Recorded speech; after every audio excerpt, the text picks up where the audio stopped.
Torej, Stojan Kerbler se je rodil leta 1938 na Ptujski gori v učiteljski družini. Njegovo šolanje je potekalo najprej na Ptujski gori, pa potem v Lovrencu na Dravskem polju, gimnazijo je delal na Ptuju in potem se je vpisal na Fakulteto za elektrotehniko Univerze v Ljubljani. S fotografijo se je začel ukvarjati že v dijaških letih na Ptuju, je pa potem zares se predal fotografiji v času študija.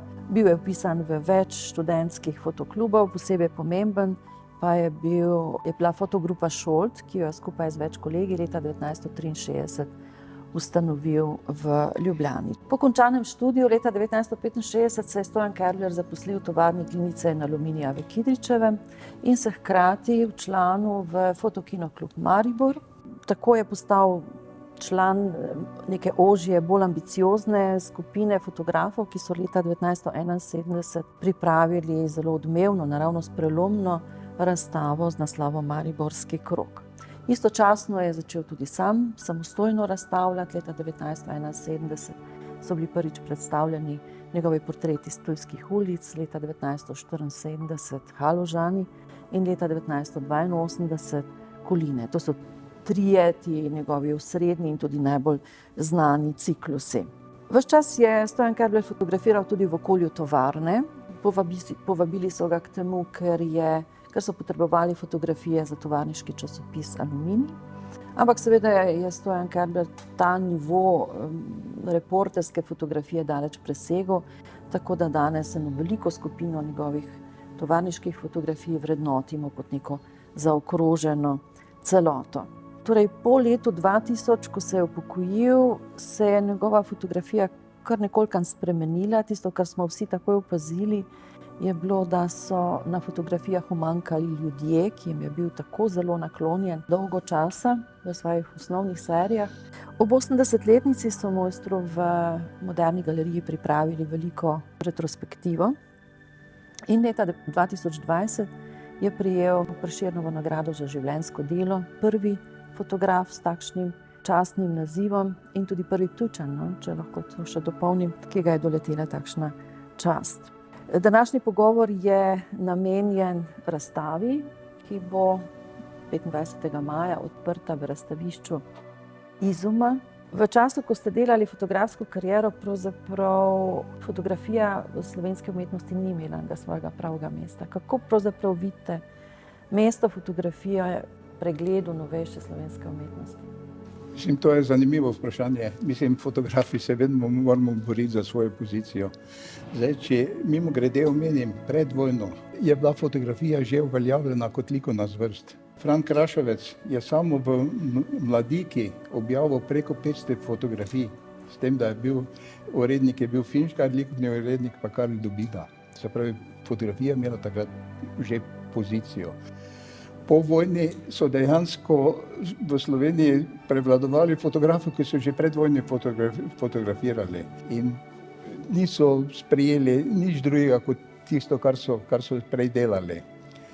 Zdaj, okrog leta 60 so se pojavili, oziroma smo se pojavili mladi fotografi, ki smo se pa na začetku morali naučiti najprej tehnike, potem pa estetike in začeli smo razstavljati.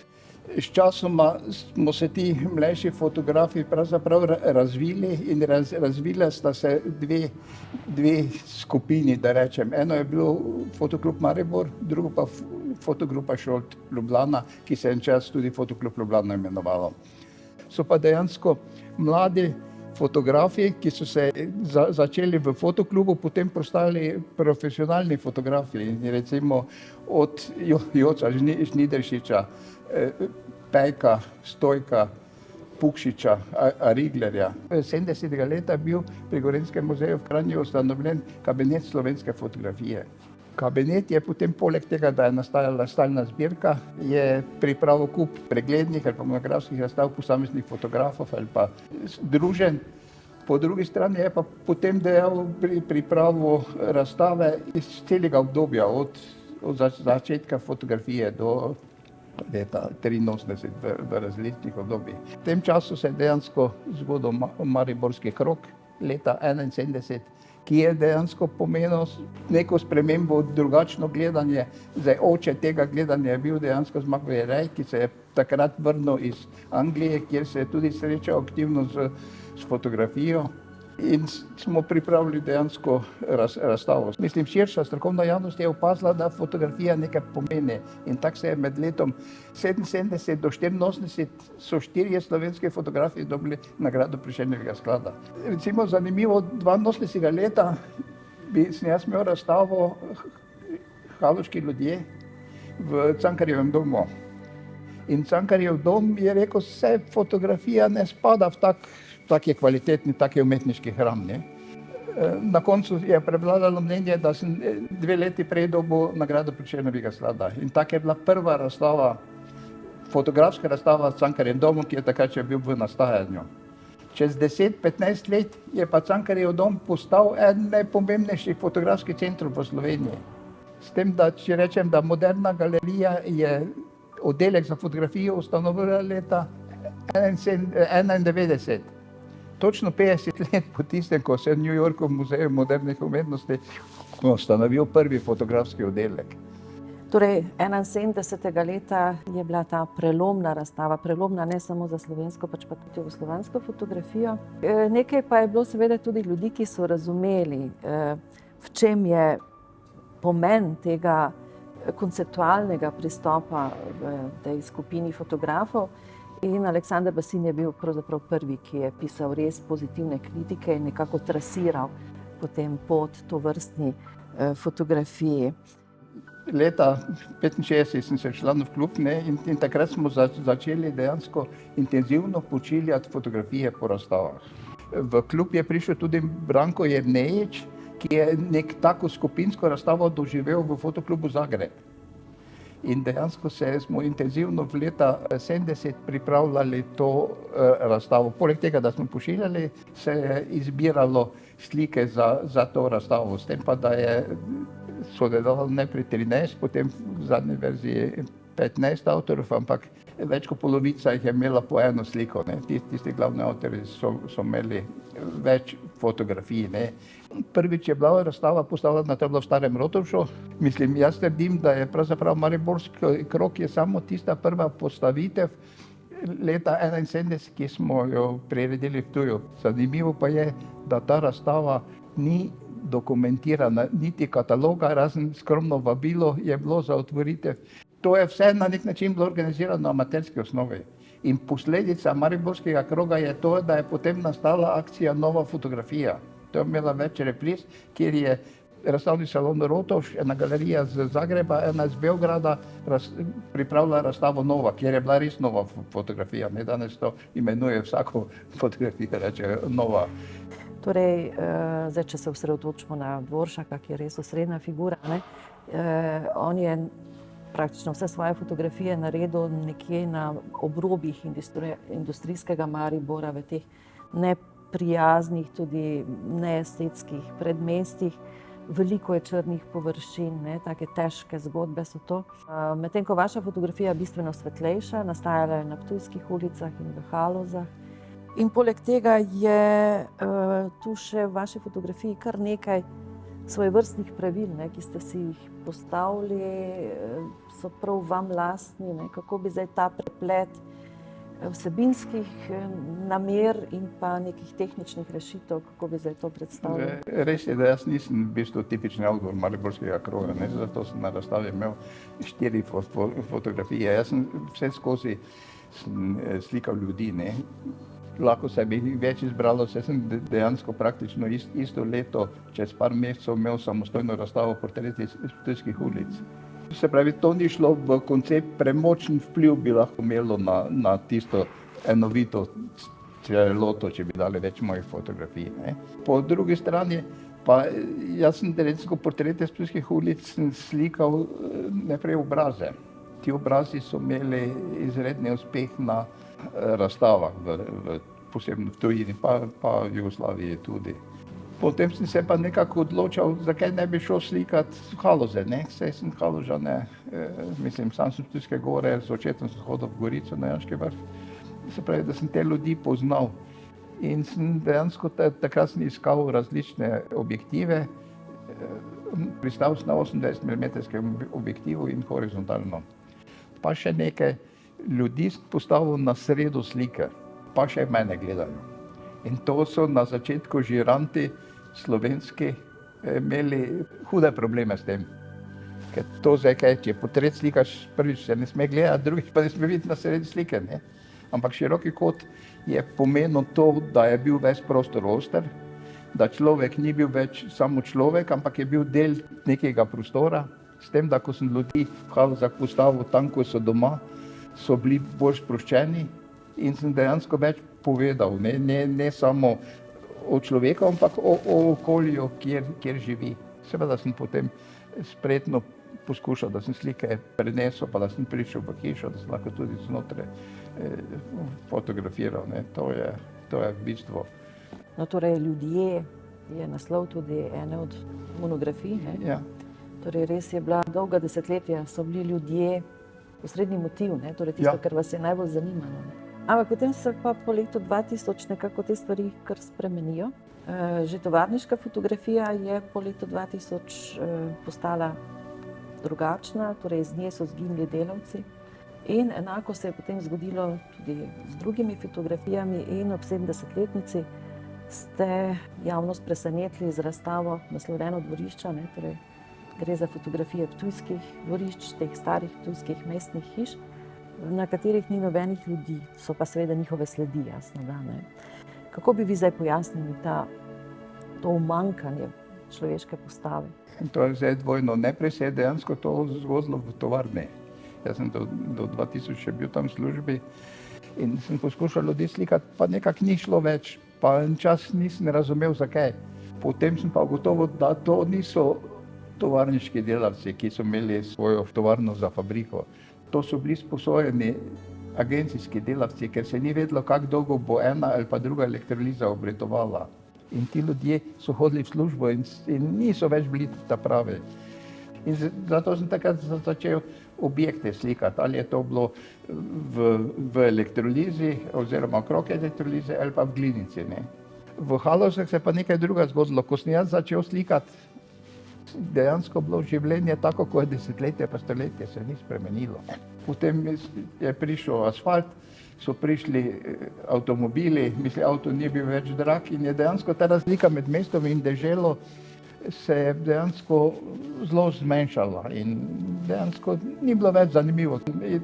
Do dvorišč pa sem prišel na ta način, moja moto je vedno bilo tisto, kar je vredno fotografirati. S tem, da me pa vsi imajo za fotografa na domačem dvorišču. To se pravi, moj prostor je Ptujska gora, Ptuj, Haloze, Dravsko polje. Sem pa prešel na aparat 6.6, s tem, da začel sem 6.6, zdaj spet se vračal na 6.6, to se pravi aparat, imel sem na stativu, široki kotni objektiv sem si namaval 50 mm, ne, normalni je 80 pri 6.6 formatu in sem začel dvorišča slikati, s tem pa, da sem zbiral zastrto svetlobo, enostavno zato, ker drugače bi ena stran bila sonce, drugo ena pa v senci, pa nisi mogel kvalitetno posneti. S tem pa, da tudi danes ta dvorišča niso več taka, kot so bila na mojih fotografijah, da jaz imam srečo, da tisto, kar rečem, kaj je vredno fotografirati, potem čez nekaj čas zgine ali se spremeni. Ko smo z Laro predno, ko začeli pripravljati razstavo v Moderni galeriji, smo šla v Haloze. In ona je opazila, da na mojih fotografijah je vse urejeno, ob hiši so rože, je vsak prostor nekaj izkoriščen. Zdaj naenkrat pa v marsikateri hiši tega več ni, ne. Se pravi, kaže se tudi, ali so ljudje odišli, ali so pomrli. Tudi v Halozah ni več tiste lepote, mislim, ki je bila v skromnosti. S tem pa, da pri Haložanih še en problem. Meščani mislijo, da je pravzaprav, da jaz slikam revščino. Pa jaz sploh nisem revščine slikal, jaz sem življenje slikal takšno, kot je bilo. In pravzaprav malo je pravih meščanov, ki generacije živijo v mestu. Vsi izviramo iz nekega kmečkega okolja in lahko v bistvu potegnemo, čeprav nisi Haložan, se lahko spominjaš na svoje otroštvo ali na svoje sorodnike preko gledanja teh slik. Torej, 2 seriji sta v delu že nekaj časa, pa najbrž še nekaj časa bosta. To so Minevanja in pa Šelestenja. Torej, oba naslova sta pravzaprav kar precej povedna, zlasti prvi. Misel o minljivosti je pravzaprav ikonografski motiv umetnosti že stoletja. Skoraj ga ni človeka, ki se vsaj kdaj v življenju ne ukvarja z vprašanji, kdaj bo konec, kakšen bo ta konec in tako naprej. Druga serija Šelestenja pa so vaši prisluhi drevesom. Veje, listje se nekako gibljejo v vetru. To so pogledi navzgor proti nebu. In ti 2 seriji se pravzaprav zelo razlikujeta. Prva je temačna, mračna, na nek način tudi v sporočilu, v vsebini. Druga se odpre v neko svetlobo. Kaj vas je pravzaprav nagnilo k tema temeljnima motivoma? Kje ste našli vzgib za to? Je bil kakšen vzor ali ste samo sebi sledili? Ne, vzora sploh ni bilo. Mislim, to sem čutil. V bistvu vse se že pri dvoriščih se je potem pojavljalo, vmes je še prostor. Najprej sem slikal, ko je še bila ograja, tam, mislim, kletke za pse. To je simbolično, to je imela policija, ampak tudi prejšnji lastnik pred drugo svetovno vojno je tudi imel pse na tistem prostoru. Potem se je pa ograja podrla in je dejansko nastal prostor. Ta drevesa pa so se mu spet, recimo, zahajal sem v Kungotu, v naravno polje. Drevo raste iz stavbe. Z okna raste drevo, ki je preraslo. Stavbo pokriva bršljan. Drevo duši drugo drevo. In je dejansko, to je lahko simbolično pri ljudeh, vse kup stvari lahko simbolično prikažeš na fotografiji. In lahko na ta način razmišljaš. Šelestenje, to pa dejansko poleg opaziš. Spet tisto, kar čutiš, vse moje vodilo. Mislim, jaz nisem nikdar bil profesionalni fotograf, se pravi, slikal sem tisto, kar sem sam hotel. In tu zdaj to nekaj čutiš te slike, pa pravzaprav to posnameš. Seveda potem pride preko izbiranja, pa preko izdelave fotografije, ker ni vseeno, ali ti sliko narediš svetlo, ali narediš temno. Mislim, ki spet pri izdelavi jo moraš čutiti. No in za konec se vendarle morava obrniti k razstavi v razstavišču Izuma v Mariboru. Kakšen bo izbor? Izbor so dejansko najboljše fotografije iz cikla tovarniška fotografija. To je treba povedati, prve fotografije so nastala leta 1965. V bistvu na začetku prva slika je srečanje, se pravi, ki se v elektrolizi dva srečata. Tovarna Aluminija je bila takrat strateška tovarna in dejansko fotografiranje ni bilo dovoljeno. Vem, da so celo iz Vinče iskali v boksitu neke radioaktivnost pa tako. Jaz sem na začetku prvi sem imel spremstvo, ko sem fotografiral po tovarne, tudi iz stališča varnosti, ker marsikaj je bilo nevarno in ti, če fotografiraš, se lahko pozabiš na to. In tudi sem delal v tovarniški temnici. Kasneje pa sem se dejansko uveljavil in sem lahko delal tudi doma. Res pa je, da sem sorazmerno hitro začel tovarniški fotoaparat Contax uporabljati, ki so ga imeli na namen za uporabo analize, fotoanalize, ampak v ta namen tega niso nikdar uporabljali. Na sami razstavi je nekaj izjem. Prvič, ker sem ljudi slikal, sem slikal delavce in to ni bilo običajno. Uredniku je pa bilo všeč, da je imel vedno na razpolago neko fotografijo, ko nekdo nekaj dela, da lahko zapolni prostor. Sta recimo 2 fotografiji iz Krškega. To je ena stvar. Sta 2 fotografiji iz Tama. Ženska je strugarka, pa en kovari, pa se vidi, da je avtomobilski del. Tovarna je horizontalno in sploh ni tako fotogenična, kot so recimo železarne, vertikalno pa plavži pa to. In je na začetku pravzaprav ni mi bilo jasno kvaliteta teh likovni. Prej ste omenila knjigo Ljudje, takrat se je pravzaprav prvič to v večjem obsegu pojavilo, ker so pogruntali, da pravzaprav so to moji Haložani, samo pač v drugi preobleki. Pa še nekaj ljudje so bili na tovarno navezani, to so rekli, to je naša fabrika. Čeprav so bili težki delovni pogoji. So pa zgodbe, recimo, slikano imam leto 66, ko je bilo prvič zapadlo ogromno snega. Bili so zameti, jaz sem takrat še živel na Ptujski gori. Vem, da sem gazil do avtobusne postaje, s tem, da sem grešil cesto, pa sem do Pazdoh v Pršič zletal. Ne.